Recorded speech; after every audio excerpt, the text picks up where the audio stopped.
Guys, in this video I am going to show you how to reshape your picture on the Photoleap application, but first I just want to mention, don't forget to subscribe to my channel because at 10,000 subscribers I am going to show you my whole YouTube revenue statistics and growth strategy, how to make money online. So let's jump into it.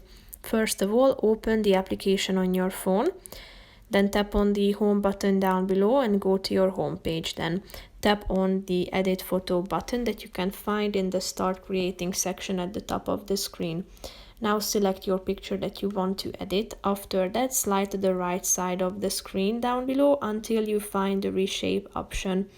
Here you can choose from many options such as refine, reshape, where you need to use your finger to reshape certain elements, and you can zoom in to see it better. So use your finger to reshape certain elements. As you can see, you can also use your two fingers to bloat certain parts.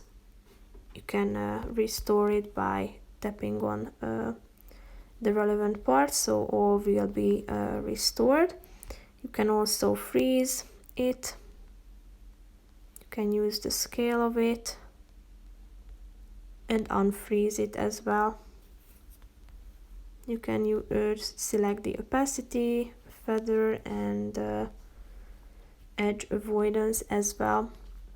So that's pretty much it for this video, guys. See you in the next one. Bye bye.